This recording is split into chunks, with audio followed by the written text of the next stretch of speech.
We're here with Dr. Matthew Price with Ellison Bodenhausen Orthopedics to discuss the 5 most commonly asked questions involving hip replacement. Dr. Price, how long could I expect my hip replacement to last? That's a good question. Hip replacement's been around for 30 years, and we have 25-year data right now, and it's 25-year data. It suggests that anywhere from high 70s to low 80s are still in. We have 20-year data that suggests low 80s to mid 80s, depending on what you read, still in.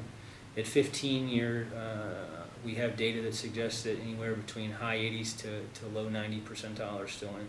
And at 10-year data, anywhere between 95 and 98% are still in. So if you project that, knowing what we know about the implants, that the materials are better, we know that the plastic is better, we know that the metal is better, we know the way we do it is better, we expect that 25-year data, starting today, 25 years from now, those high 70s to low 80s may be high 80s to low 90s. And the 20-year data may be mid 90s. The 10-15-year data may be high 90s, 98, 99%. So certainly we know that we're doing it better. We know that the material is better. And we know that the plastic that we were using 25 years ago is not as good as the plastic we're using now. What is the normal recovery process for hip replacement? Normal recovery process for hip replacement is that it's major surgery. And I tell all my patients that expect to take some time. The normal progression is you come into the hospital, you usually leave on postoperative day number 2, postoperative day number 3. I send most of my patients home. Most of the patients don't go to a rehab facility after surgery. I think that most of the patients are on a walker for anywhere between a week to 2 weeks. Most patients are progressed from a walker to a cane for another 2 weeks or so.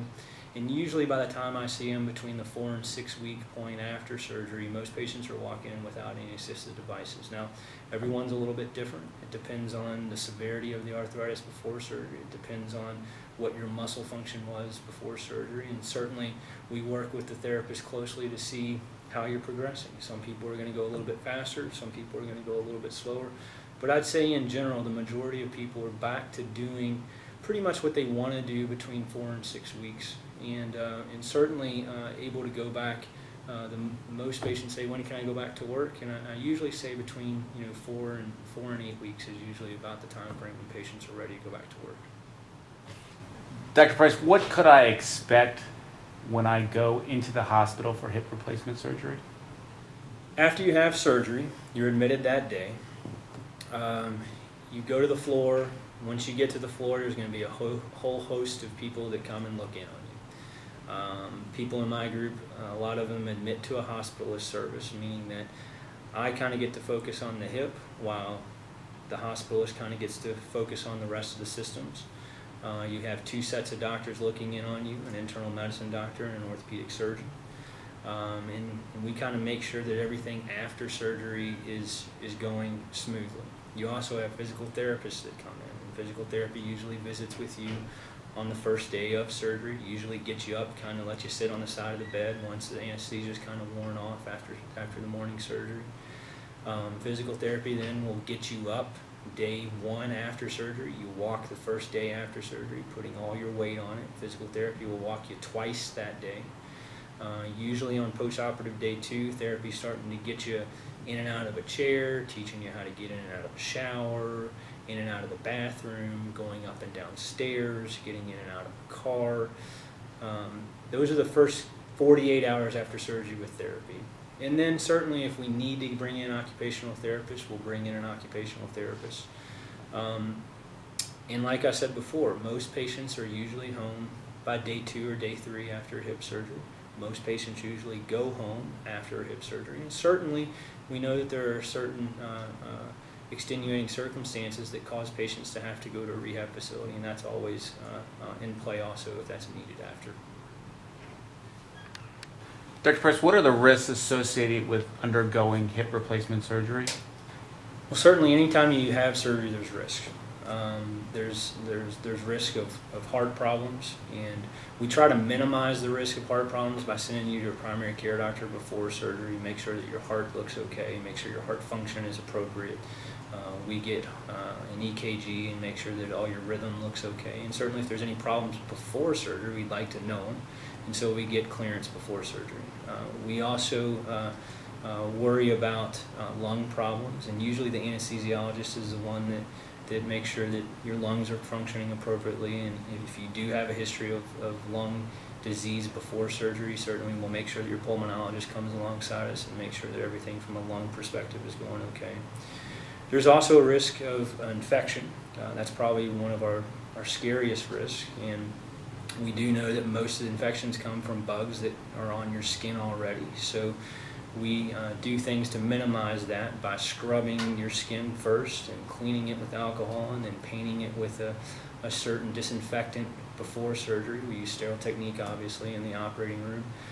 We put you on an antibiotic when you're in the hospital until you're discharged, and minimize the risk of infection. There's risk of bleeding, and certainly with the hip replacement, a little bit more than other surgeries where you can put a tourniquet on. You usually lose a little bit more blood in a hip replacement surgery than you would in knee replacement. So we minimize that risk by, one, trying to be efficient. Two, we work with the anesthesiologist to try to keep your blood pressure a little lower so you don't lose as much. We also will stop any bleeding that we see, obviously, in the surgery. And then after surgery, sometimes we have to give blood. And we do know that the risk of blood transfusion carries certain problems. Certainly one of the most obvious ones that's not always thought of is a simple virus infection. But things like HIV is about 1 in 600,000. Things like hepatitis is about 1 in 400,000. So those risks are still very low. There's risk of a blood clot also after surgery. We minimize that by putting you on a blood thinner for about 2 to 3 weeks after surgery, and make sure that you're walking and using those muscles that prevent the blood from clotting itself. So certainly there's risk associated with any surgery, and we try to minimize that and be upfront about it, and make sure that we're communicating that if something's hurting or doesn't seem right, we want to know so we can find out if there is something going on that's wrong. For further information, please visit enbortho.com, or to make an appointment with Dr. Matthew Price, call 502-587-1236.